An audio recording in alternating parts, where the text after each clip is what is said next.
learning. Learning. That's how we do. That's how we do. We learn. And with that, Yeah. hello all. Oh, Welcome hi. back. Hey. Hello. We're here for some actual play, Scum and Villainy, Stardancer. Not even going to try to name the episode number because I'm going to 10. get it wrong. I was like 10 or 11. It's 10. 10 is a great number. We'll Yep. know when we release it on the YouTube. That means that we've been doing this for 8 years now. And here we are. So great. 8 years. I approve. This is Yeah. wonderful. Yeah. And last time we left off, we were doing something really exciting and cool, and we had a cliffhanger ending. So You mean dumb and risky? yeah, that's what I mean. I mean, cool and exciting is dumb and risky. That You is. got an extra die on your engagement roll for exactly that. Yay. Yep. Yeah, I would go into it, but Josh will do it better. So Josh. why don't you do it? I'm just gonna do the quick rundown bullet points of last adventure for those of you watching. So we started out with the crew coming on board and seeing Victor Bax and the Janus Syndicate already there. There was a little bit of a tense moment as guns were pointed and people started getting ready for getting a little rough. But Faye smooth talked the way in. You folks found Carrie, who is a doctor and an ex-friend of Loren's, tied up. Victor was using her as leverage. Loren managed to talk Carrie out of bonds, but part of that talk involved positing Carrie as Loren's wife. So You do what works, right? yeah. Victor Bax presented you with a job. The job involves recovering either the drive or the drive schematics of a ship that was found outside of the bounds of the system, and that currently has a Legion blockade around it somewhere in the Breck system. You folks have directions and maps. You agreed to the job, but you spun a yarn about how you were doing a job for the pirates first, so you were going to get to it ASAP after that. Of course, instead intending to do a job for Conclave 01. And Victor Bax left one of his goons on board the ship, a man by the names of Zaid Goods. Guns! Q flexing. A cybernetic eye and a cybernetic arm. We had a bunch Guns of... is with a Z, right? That's how we know that it's legit. Yes. I think And also there are two ends. because it's Yeah. two. Yeah. Two ends? All right. Yeah. Zaid Goods. Yeah. So there was actually some cool fill-ins. Boz had discussions with Bar Hazuk about Dayu, who is the AI core that you recovered from that ship that we Creating these now, putting them on my screen. who we recovered from the ship at the center of the flames between the stars. Dragon's Maw. Yeah, right. Loren had some really cool scenes with Boyan, where Boyan challenged Loren about why Loren is really here, and Loren talked about this noble that he was investigating and how he found out things about him and how it ruined his career and life, and how he feels that his best chance at redemption is with this crew. There were some hilarious scenes where you were in a toilet all coming up with plans while he was listening over you. And you all decided to do the Conclave job first, and you also all decided to not install the AI core into your ship. Right. We talked about finding it a vessel, and we're like, the vessel we found it in before was a ship, but we decided. And ships can have AI cores. You can take that as an advance. Oh yeah. Faye gushed at Carrie, who was so over everything and telling everybody about how she was kidnapped. My favorite line from that was, "I have a job, I have a life, I have a cat." So yeah.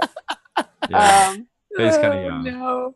There was a really cool scene with Boz and Boyan training sort of wave fighting in the cargo hold. And then we jumped to the action portion of our show, where everybody jumped off in archaic gear that uses combustion engines and mechanics instead of sweet electronics and sci-fi future tech. And you jumped off on these sweet bikes, and landed on the planet, which is covered in this strange red liquid that sublimates. And we're on Aketi right now? No, Yeah, that's where Aya is. You are on the 5th moon of Nightfall. Great. Nightfall is a very civilized planet. It's got fancy parties and all sorts of stuff, but it also has like a dozen moons, all of which rotate. It's got like 30 moons that like rotate on a super unpredictable schedule. So the day-night cycle can't be anticipated except by using computers, because sometimes you'll have like a 5-minute day, 2 hours of night, then 15 hours a day. Because like everything is constantly being eclipsed. But the 5th moon of Nightfall has a precursor temple named Dendara, and that's currently where you're at. So yeah, there was a really cool chase sequence with a giant. Somebody on Twitter actually accurately guessed my inspiration for that monster, that precursor guardian, was a snap bracelet from the 80s. Yeah. I love that. So yeah, you folks, there was a cool moment where Faye is starting to learn how to use the box and managed to like navigate like jumps through like precursor globes and stuff. It was not good. It was really terrible. It was awesome. Boz and Boyan divined a path into the temple. We actually saw Loren display his faith by pulling out his pendant and figuring out how to open the doors to the temple, which were locked. That's cool. And everyone walked in, and you are at your first set of challenges. If you recall, just to reset the scene, we're standing in a room with several exits, some of which go up. There's red liquid pouring out and kind of flowing behind you. And for a moment, you had this idea like, wait, if this has been flowing for millennia, is the entire planet covered in that red liquid because it keeps coming out of this globe? Boyan warned everyone and then threw a piece of fruit ahead, and you watched it rapidly rot and deteriorate and die. And he pointed out that simply trying to walk to the next doorway would probably end up with the similar thing happening to you folks. So that's Great. That's the puzzle you're standing in front of, is empty air that may or may not be deadly ahead of all of you. Right. Well, Totally fine. there is some evidence to say that it is deadly in that the fruit that we just threw, or that Desiccated to nothing. So, what do you folks do? How do you overcome this challenge? I want to know more information. The room that we're in, you said there is this red fluid coming from within the temple that was like oozing out elsewhere. Do we see the path of this fluid going through any of that area that the fruit was thrown into? And the fluid is unaffected. Yeah, it doesn't seem to wither and decay with age, if that's what you're asking. But there, Right. if you as you sit down and kind of like narrow your eyes and like look real carefully, you can see that there is a disturbance in the flow. That it does like move a little weird in certain places. You're not sure how, like, you're like, okay, so where that fruit intersected, it was a little weird, but like it's difficult to tell like how far up it goes and things like that. But yeah, you can definitely see some patterns maybe. Yeah. So despite Faye's normal just jump in and turn on the engines and let fly method, my inclination is to start sort of probing at the edges of this and see if we have anything that is that could tell us where this field is in effect. And I'm trying to think of looking at my character sheet, see if there's anything that we might have that would be similar, like a wooden stick, something else that we could use and see if it was being not to put suggestions on precious items that would possibly upset people, but I believe Loren is wearing a leather jacket. How dare you even suggest such a thing? Also wearing a leather jacket. That is not happening. Faye's is more precious because mine is certainly because I wanted to look cool on my motorbike. That's like a sweet bomber jacket kind of. Yeah, totally. Yeah. Mine is a fine leather jacket, by the way. Oh, do you think I'm wearing anything that's not fine? Fair. You Fair. Mm-hmm. I will need to Wow. be convinced, but also I think I should be convinced. Yeah, by the person who's mad at you. Yeah. It's hard to poke at things with a leather jacket, but it is not impossible. You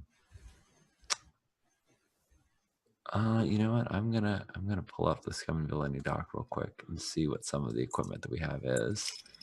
See if Well- anything would have a pokey thing. I'm sure it does. I just figure I will, when in doubt, actually read the rules. I have various tools. I have repair tools is something that I could have. Yeah, that's what I'm gonna look for is the little write-up on those things. So repair tools, things needed to fix the ship. Engines, speeders, hover cars, and the like. Also tools like a hot splice console and tweak machinery, hammers, a welder, screwdriver, wrenches, battery chargers, spray painters. I think that's the kind of thing we need. I think that there's a wrench and a bit of a wrench with like the sleeve of a leather jacket wrapped around it. It could be our little probing device. All of which are things that Lauren have, and Faye points those out. Great. Hey, I think we need your shirt. You need my shirt? Take off your jacket and give me your wrench. Faye, I don't. What are you talking about? Your jacket's real leather, right? It's Of not the course it synthetic stuff. No, I would never. Yeah, so synthetic leather is not going to show its age. Well, it's not going to show its age in any appreciable amount of time. But real leather, that'll rot away if it was aged artificially. So I don't want you to put your hand through this thing. So how about we wrap your jacket around a nice wrench and we start poking at this thing and seeing if that field affects everywhere. Just give it to me. Faye, you also happen to be wearing a leather jacket. Did I just mention how it's made out of synthetic material, not real leather, and therefore won't age? I know a synthetic jacket when I see one, Faye, and I happen to know. Okay, so you're saying that I would not tell only the truth and the honest truth. I want to tell you a story about this jacket, Lauren. Pause. Here's a very clear cut ruling that comes from the book. Loren knows if you're lying. Yeah. Oh, I'm totally lying. Oh yeah. Excellent. Yeah.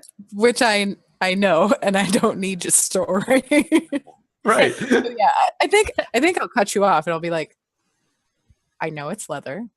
I don't need the story. Okay. So This is a case of it's a very slight case, so we're not going to overtax it, but this feels like a slight case of PvP. So Loren, sure. Would a sway roll from Faye perhaps convince you to give up your jacket? I think I want Faye to convince me in gameplay because I'm Jory is going to say yes. I am going to back away and but I think we need Faye to somehow appeal to perhaps Lauren's softness. Yeah. To get him to sacrifice his jacket over hers. So Faye looks at Lauren and is like, I can't believe you wouldn't trust me. Fine. Okay, fine. No. Yeah, no, I mean, this jacket, it's one of the few things I still own from growing up. I mean, fine. Yeah, no, we'll just take my only heirloom that I care about. Faye, and we'll just no, it's fine. Fine. No, it's put on your jacket. Put your jacket back on. No. Faye. I bought this at a boutique. It's fine. I don't need it now because now I run with space hooligans. So what do I need a nice jacket? I got it. So right here. He takes his off and just like hands it to you, throws it to your chest, and it's like, whatever. Keep your family precious feelings jacket. And like his white shirt that he's wearing underneath his motorcycle jacket has gotten quite sweaty. And so it's like sticking to him a little bit. All right, well, fine. Now I'll just put the jacket back on and okay. It's harder now that I'm holding your jacket as well. And Faye is like, she's being a brat, and but by the time she finally gets hers back on, she's like, thanks, and I actually do like this jacket a lot, and this is a nice one too, but since you could buy another one, well, how about, and then she cuts herself off and just starts assembling this makeshift tool that I want to use to study the field with. I want to poke at it and see if it is ubiquitous. So I don't think there's a roll involved. It is dangerous, but you're being cautious and you're making tools and you're giving yourself reach and you're studying things closely. So I think that what we'll say is no problem. You're going to be able to, we're going to see like a montage, right? Like where you poke some things and then you discover like the extent, and then you like take a step where it's safe, but then you run into another wall somewhere else and you realize it's several like intersecting planes and pockets of this stuff. So it's not like in any clear-cut way. It's not like a cube of bad time. It's all sorts of weirdness. That's right? what we should call this There's a episode. path. You have a There's path. a labyrinth. So the question that I have, so the problem here isn't mapping it out. That's not the challenge. You've presented a pretty clear-cut case for what tools you use and how you do it, and I don't feel that there's risk because you can take your time. You're not under pressure. But you do have a different problem, which is how do you get across this safely? Because it's not conveniently like take 3 steps, then make a right, then take 3 steps, then make a left, then take 3 steps, and you're done. It's this weird, almost jungle Jimmy intersection of like planes of this stuff and bubbles of this stuff. Right. So what I'm saying is the risk isn't mapping it. The risk is how do you get across? Physical, like the maneuvering. Yeah. So now we've discovered the laser beams. Yeah. Is there like a switch we can hit with our bow and arrow on the other side anywhere? If we light 4 lanterns before the first one goes out. I'll say that. I think that some clambering might be a solution. If you want, you can try to look with a tune for where, like, what if there is something that's generating this. But looking at the irregularity and the weird shape, you get the sense that this is perhaps not intentionally placed here. But the precursors were weird people, so who knows? Yeah, I think I would like to attune. So I think that Faye like pokes around and finds like, yeah, this is pretty irregular and we're not going to find an easy way through with my jacket. And then at least to get like 2 of the arms are both like withered away and rotten by the time she's like, yeah, it's pretty messed up. But I think you give it back to me. You give me back my jacket. I give you like a sleeveless leather jacket. Like one sleeve and then like a cut here, and then like all this is gone. And and I some of the hem. I totally put it back on. So I'm like, okay, thanks, great. And then I would like to attune to it and see. I have this vision where I will probably pray or do some ritual from my church that's kind of this ritual for vision. And the hope is that I will be able to attune to it and kind of have a way of seeing where this is, more or less a map in my heart. Cool. Yeah. Give me an now.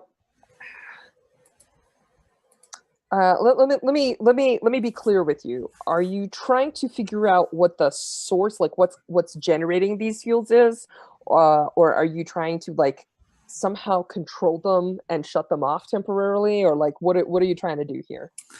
I think I'm trying to figure out the 3D map of where they exist in space. So I'd like to have almost an overlay of where those are in my mind, and if that also leads me to knowing where they come from, that's great. How about we do this differently? Because it doesn't feel like you're affecting anything, so you're not under danger. Let's do an attune-based gather info. So it's just a fortune roll with your attune dice. So just roll a tune. You can label it controlled, but just roll the attune dice, and I'll give you some information based on that. So, sorry, should I roll fortune or roll attune? You click on the attune, add 0 bonus dice. You can say it's controlled standard or whatever, but we're not actually doing a full roll like that. Great. It's just a convenient way to roll the correct number of dice quickly. Great. This should be an option if at some point there should be an option when you click on an action to say roll as fortune, but that's for an idea. a future character should upgrade because it happens often enough. You can roll anything fortune roll, right? So. And it's a good way to, like, in particular with the way gather info works, that happens commonly enough. Mm-hmm. All right, so on a 3 Jure, you don't get it. You either get no information, you get very little information. So what I'm going to tell you is that you do get a sense of where these things are, but you do not get any additional information. So now you can see them, and it's a little bit safer for you to go across, because instead of just leaving little markers like where Faye left them and stuff like that, you can actually concretely sort of like see the flows. Like that light from your talisman allows you to kind of like when it shines forward, it almost creates like translucent ghostly images where like the way is warping through these things, like changing physics. Yeah. So it's as if, or at least for me, it looks kind of like the way if there are lasers, security lasers, if you like put smoke or haze in the room. Yeah. Totally. So that's what has happened. Cool. So guys, I feel like this is maybe just like a little bit of a setup because we're like fictionally positioning this. So now you can actually see them. That might make it less desperate to get across. So it might be like just risky. Yeah. Yeah. You guys want to? Oh, we gotta do this thing, right? And Faye was really hoping to find like, oh, hey, it doesn't apply, it doesn't work over here, and we can just safely go around. And now that there's no way to get through it, without walking around these sort of dangerous spots, she bites her lip and says, I mean,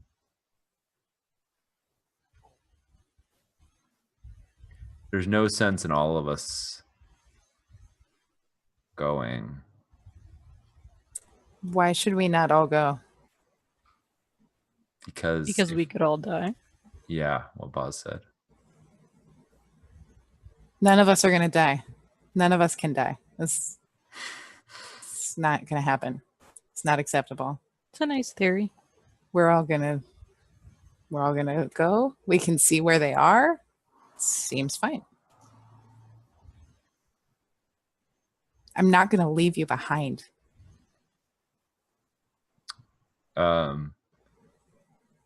Yeah, that's not what I was worried about, Lauren.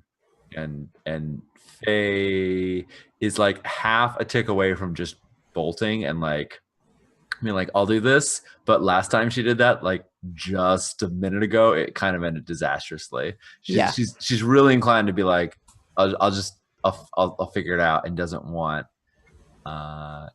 your beautiful face to get hurt, but it's a little struggling with that. So I think what happens is the two of you are having this like poignant moment, and Boyan, who's still there, obviously says, well, if you want to thread the needle first, the rest of us can give you guidance, call out directions, help with your path, and if you get across and you'll fix like a chain, it'll provide handholds and other things for us so that we can go through a lot easier. Great. I'll go. And I think Lauren starts in. Like blinks sideways twice and goes like, not what I, and looks at Boz and goes, and I imagine Boz and Boyan have been standing like next to one another watching the two of you have it out. Is my imagining of this. Yeah. Faye's like, the hell you will. Who's good at getting out of scraps? Come on. I wasn't talking about you leaving us behind. Boyan points at Boz. Shush now. I didn't ask your opinion. I have a question, an out of character question is Carrie and why am I forgetting our robot's name? Oh, Barhazuk. Barhazuk. Carrie, Barhazuk, and Guns, are they all still on the ship? So no, actually, Barhazuk is with you, if you recall. oh, right. Yeah. He's having a little trouble fitting through the hallways and stuff like that. So there may come a point where you can take him no further. I didn't realize Barhazuk was with us. How is he? Oh yeah, no, you're right. I do remember that. How is he functioning? I thought that's actually a really good question. You're not 100% sure. You can ask him. Well, but his core is precursor. It is technology, but his body is not. His body is robot parts, and things like robot parts don't. Well, okay. Shouldn't work. I think this might occur. Well, I think also when Boz and Boyan are like, no, Lauren, that's not. Maybe Lauren is like, huh, oh, wait, also, Barhazuk isn't alive. He technically. Straightens up, makes a grandy noise, and says, I am not. Boyan, do you think that it would be safe for Barhazuk to just go through these fields? He pauses. He looks at him. He blinks a couple of times and goes, I have no idea. Do you want to stick your hand in, big guy? And Barhazuk just sort of. If it's possible, what I'd like to do to just piss everyone off is when you look back at Barhazuk and say like, "Can you do it?" Faye just starts like as soon as like someone turns. When you look back, Faye's already walked in. So this little conversation starts. Faye is dashing in. I have this imagining that Boz has been staring at you and just sighs, like just staring at me. No, staring at Faye, just like has been waiting. All right. So I want to scramble through this using the bits of information we have. At the same time, I would like Barhazuk to put his hand in and see what happens. Yeah, that's probably the smarter move. He reaches in and like his fingertips and certain parts are fine, but a bunch of his gears and stuff start rusting very rapidly. Oh, okay. Let's take that out. Pulls his hand out and like one of his little like his pinky falls off or something. It's a good thing I have a repair kit on me. Cool. All right, Faye, I feel like this, because you're kind of rushing in a little bit, I feel like this is perhaps a risky action. Does that sound fair to you? Totally. Yeah. All right, cool. This is a risky scramble for you. Okay. What's the effect? Can I get Standard. through? Yes, you can. All right. Sounds good. You folks have taken the time to like map this out, and even though this is a somewhat considerable amount of space, there is nothing stopping you at the halfway point. Like this doesn't feel like it's a football field and you have to like carefully thread your way through a maze or something. It's maybe like a big room. How are we on gambits? You folks have three. I'm gonna spend a gambit. Sounds great. It feels appropriate to what I'm doing right now. Just trust and blind luck. Yep. Risky. Now, a key question is anyone helping you? Yeah, that was kind of the idea, is that people could point in the direction of things that. But then you ran off really quickly. They should leave. Yeah. Yep. Right. I think it's fair to say I think we're no good. one is helping. Cool. So Faye is a brat. Give us a scramble. I did it, but so you're almost through. You're at the last bit, right? And at this point, like this has been a little while. Like it's not like 30 seconds, right? Like there's a fair amount of like clambering and like swinging across and like grabbing like a weird rocky protrusion and then like jumping over the next like little puddle of bad time and then you splash into the red stuff and so on. So as you're doing all this, you get to the last bit, and the last bit involves you like you're supposed to like affix a point and then make the like last leap, and then you're supposed to, like put on the ceiling so people can hand over hand. And as you try and make that jump, right, like the piton or whatever you put in that's affixing the chain that you have running through gives, and like it doesn't fall all the way through because you put in correct pacings, but it does like jerk down and it goes to dunk you into like a pool of bad time. Right. So you're about to take 2 levels of harm as like, you're like jerk down and like your elbow and like the majority of your arm suddenly gains like 30 or 40 years. So yeah, I think what I'd like to do is this is when we look at, let's see, climbing gear is not a thing, but I feel like spy gear. Disguise, voice modulators, mini cameras, false thumbs. Spy gear is a thing that Faye has had in the past, and I feel like something like a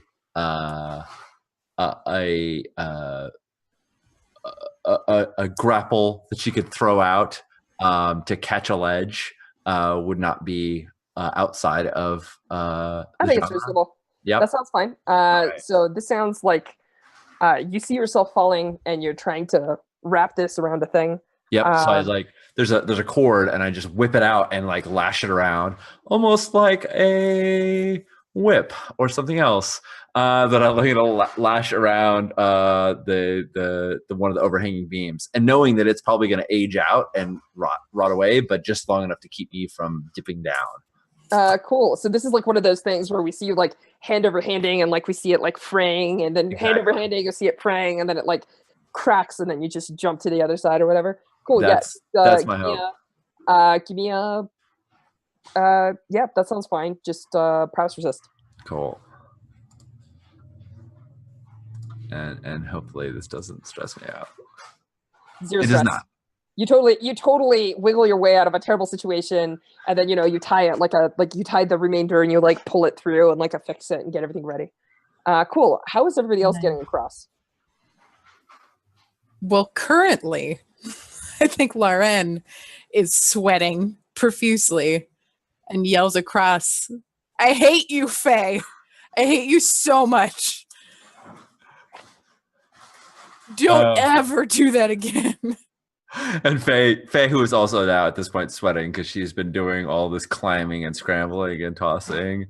The idea was that she left, as you said, of putting in these pitons and whatnot, that she left a path behind so that others could follow. Sure. She was doing what Boyan suggested, just without paying attention. And she gets to the side, she's like, "We're fine. We're just follow the path, and everybody will be okay." Fine. And then Lauren like starts to follow this cool path that we have. So it sounds like this sounds like a group scramble, or you can individually each make like a controlled scramble roll at this point. And what's your scramble? 3. Oh. Who's really good at this? I will point out 2 things. The first, Barhazuk probably cannot make it across. No, that's too big. Yeah. And the kind of moves we were doing weren't the kind of moves that Barhazuk could do. My imagining was that Lauren was gonna like kind of hot foot follow, at which point you've got Boyan and Baz and Barhazuk, and like this brief like, "You gotta wait here," like sort of, because I feel like the 2 of y'all are busy, maybe on a date. We're maybe always on a date. Also true. Yeah. Kind of a date that's gone bad since the beginning, but it won't end. It's been happening for months. Yeah. So how about I would edit that so that you can lead the scramble, Baz, that perhaps like Lauren is like, "I'm ready to go," and you're like, you grab his arm, knowing that you're so much better at this than he is, and that you should probably lead the way. And so maybe at that point you have that moment with Boyan and sure. Where you're like, Baz is actually really heavy-handed and like grabs you like by this by the scruff of your neck.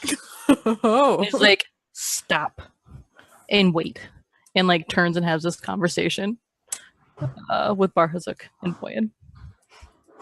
So I think Barhazuk explains that he'll stay here, he'll anchor the chain, he'll keep the exit okay, and he has a communicator.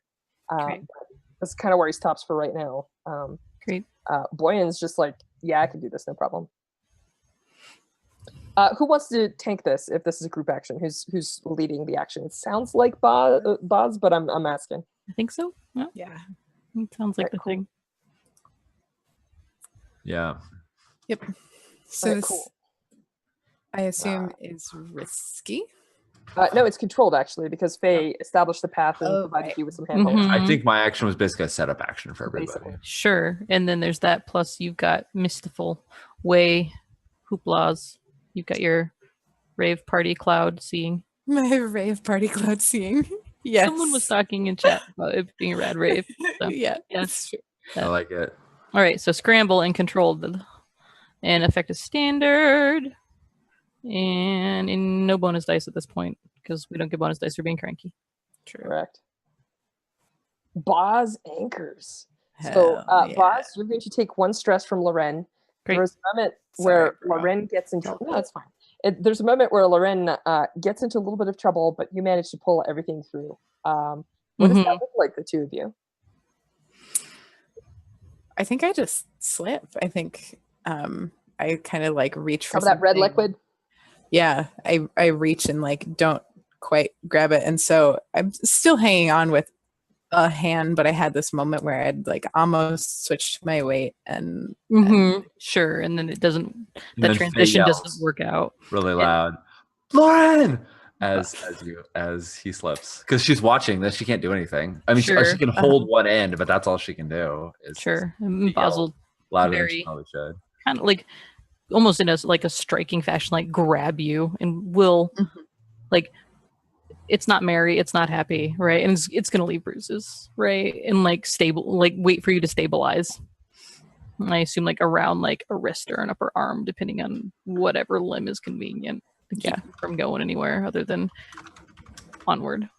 Yeah. So and I think we have a moment, and I'm just like, thank you, in a very it's clear that Lauren is pretty humbled by that, but also very appreciative. sure. And Basil, like that in that moment, it's sort of like, you ready?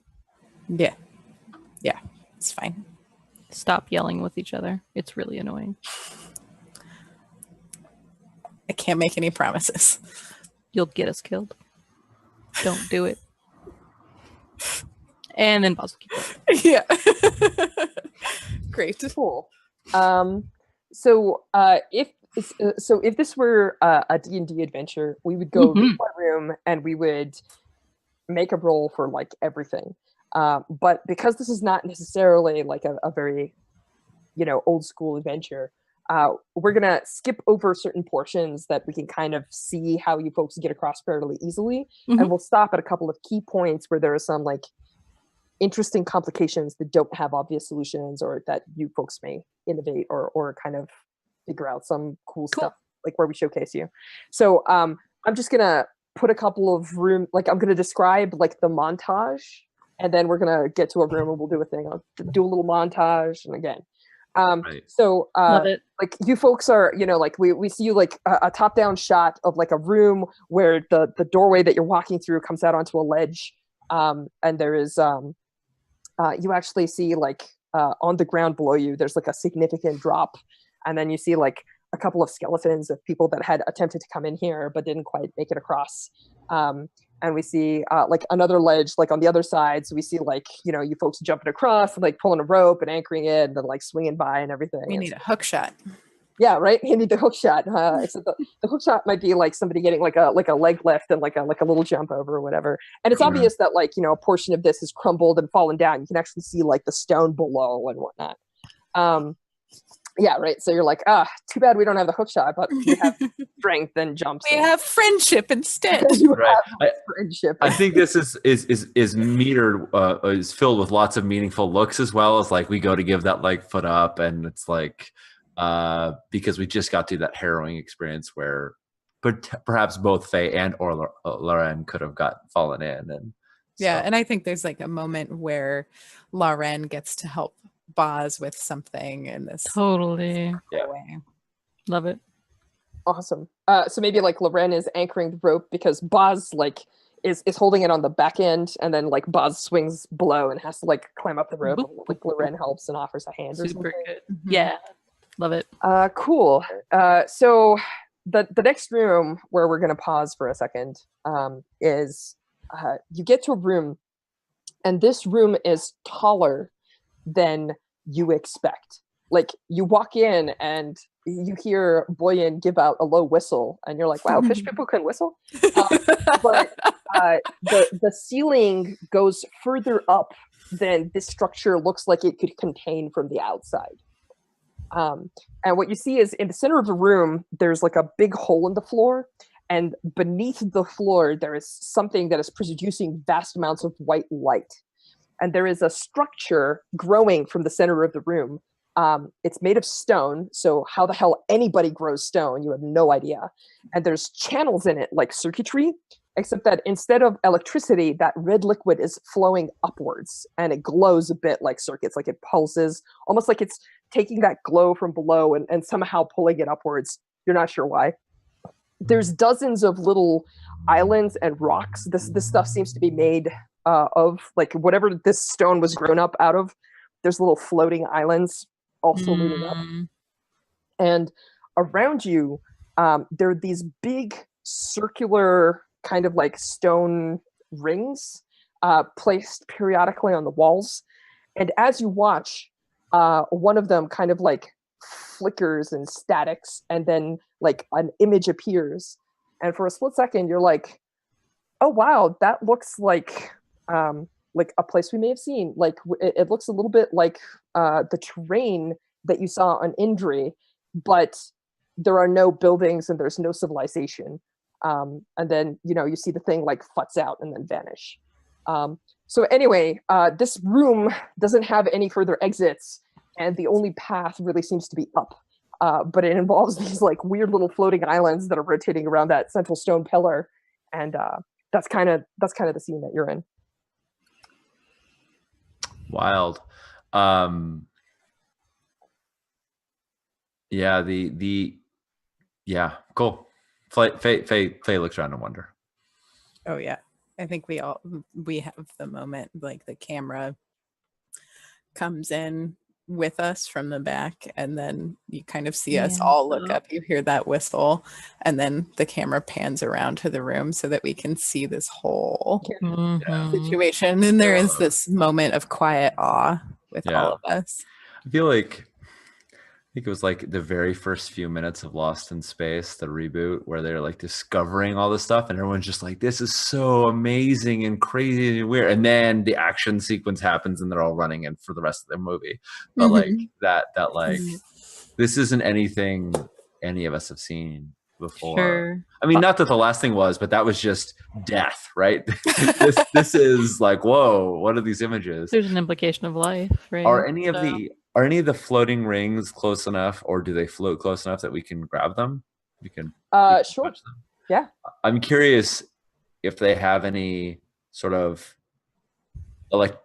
energy associated with them, if there's any way that by touching them we can get a sense of like the controlling of the images that appear or anything like that. Would you like to perhaps gather information with attune, or would you like to attune to one?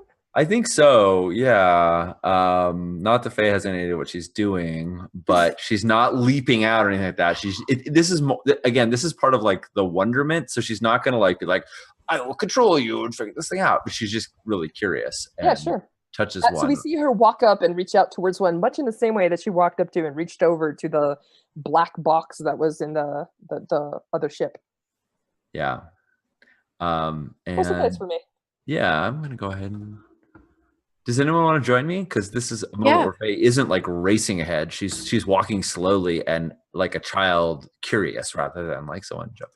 So. Yeah, I think Lauren kind of sees what's happening and follows along, and also will touch the ring with you.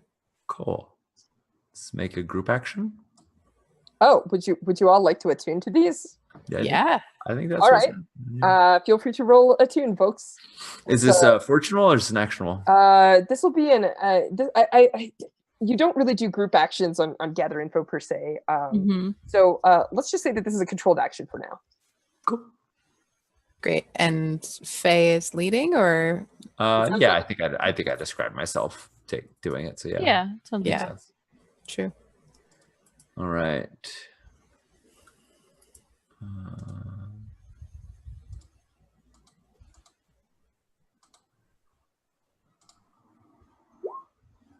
Okay. 4 and a 5. Yeah, no stress, but mixed results. Boz, are you joining them or are you doing something else? No, I think Boz is sort of like, thankfully, Faye is not dashing off, Mhm. right? And so that's good. Great. Check. And they're not yelling at each other across the room. Great. Check number 2. Whatever. And is immediately just sort of going through the process of like, all right, so it's going to be up, I take it, and going through the process of like, how do I get 4 people up? How do 2 people get 4 people up? Maybe is kind of the math that Boz is doing in looking at this space and sort of assessing that path.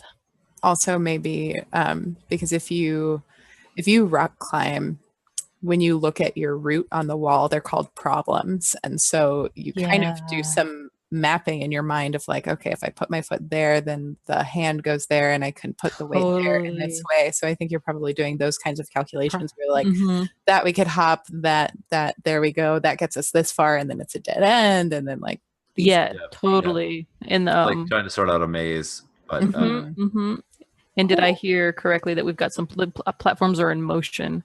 Yeah. So there's also definitely like this, just like clocking what's right. This all of that, looking at this problem, being all right, where are all the pieces, and just Boz doesn't look like she's doing all that much because she's very intently kind of just taking it all in. Sweet. So I'm going to describe to the other 2 what they sense. Please, and then, Boz, do you have any study? No. Okay. No, that's fine.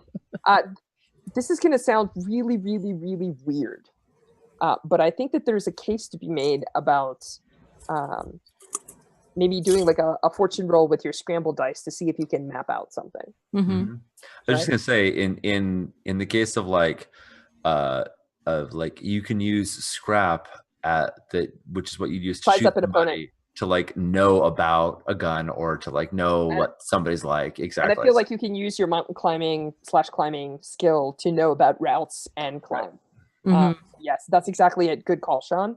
Cool. Well, let me tell you 2 what you sense. Yeah. What's that? I want to like. Yeah. What kind of television are the 2 of you watching? I'm going to tell you a little bit about this, and then I'm going to flesh it out. So, Loren, you realize, like as you touch this, the religion focuses on things like the light of the stars, right? And like it speaks about how like the soul is a connection to the stars. Now this place has broken time and other things like that. And one of the things is that as you looked at those pockets of bad time, you realize that some of these windows are broken, and that might be what's causing weird schisms. And let me say why that connects in your mind is because you realize that some of these are viewports elsewhere, and perhaps else when. And so somebody built a window, but their window broke, and now it's leaking bad time in places and stuff like that. So that's a thing that you may make piece together with connections. But Faye, for you, there is 2 things. Like you get some of this, right? Like these are portals to other places. They're like viewports. But your brain has a leap of intuition that maybe is not available to everyone else, and you're not sure why. And you realize that even though they're infinitely simpler and far smaller, a lot of these windows, which who knows what the hell they're used for, they look like decorations, right? Are kind of like a gate technology. They're not big enough to pass a ship through, but they're the same principle, the same idea. And you know this like down to your core and your bones, that this is almost exactly the same. That if you knew the right incantation or whatever, the right opening sequence, or if you had a key that perhaps could like tune one, you could even maybe open a window. But like that's what you got now. Yeah, I think she says that out loud, with sort of unconsciously. She just says these are gates to other places, maybe other times. And she kind of like when one's off, like clearly this is wonderment, not recklessness. When one's off, she like reaches her hand through it, knowing that like it's not doing anything right now. But even then, she's kind of like I don't know that you would always be reaching to the other through, and she kind of like is like looks to see that her hand actually comes through on the other side. Not 100% sure it wouldn't be going into a different time. Well, when it's off, your hand goes through just fine. Right. And she looks at Lauren like, I don't think that's necessarily how it will always work. Yeah, and I think, you say most of that out loud, and Yeah. Lauren turns to Boy and is like, do you know how to fix these? It's like, oh, even on my drunkest days, I'm no precursor. We can try and find one that works and see if we can attune to it and maybe use it safely, but there's no guarantees. Most artifacts exact a price, and I'm not sure what these ones is. He looks at it and goes, if I was the studious stork, I could do a lifetime of study on just one of these. How about 5 minutes where we all try and we all scour them and see if we see any of them that look like they go a place we would want to go, like further into this temple. Because Boz, you're looking up like, can we climb this thing up and up and up? But it seems like it goes up forever. So instead of climbing forever, I'm thinking let's climb until we find a portal that looks like it goes to a place we want to go. That sounds like a plan. Let me roll some dice. It's horrifying. It's perfect. Yeah, right. How about you just rock climb up these moving things and then jump through one of them and hope it stays on long enough for all of us to get through. Also, we should take our break soon. Yeah, we should. Sweet. Were they considerate? Great. Yes and no. The cool answer is you clearly see one. Like you're all looking, and then somebody goes like, there it is, that one. It's like 100 feet up, but there's one that definitely looks like it's pointing to some other place in the temple. On the other hand, it's 100 feet up, and it's rotating about 15 feet away from the nearest platform. So you're probably going to have to like wait until it's attuned and jump through it in order to land someplace else. Right. We have to get the timing right so that it's like there's two variables here. There's the physical location of it, and there's also is it on or not. And nothing bad would happen. No, we jump through it, but if it turned off halfway through the rotation, we would just jump straight through it and then plummet 100 feet to our deaths. Yeah, sounds about right. Let's cut to commercial break. Indeed. Oh, all right, we'll see you all. Decisions. We'll see you all. For good decisions. We'll see you all in a sec.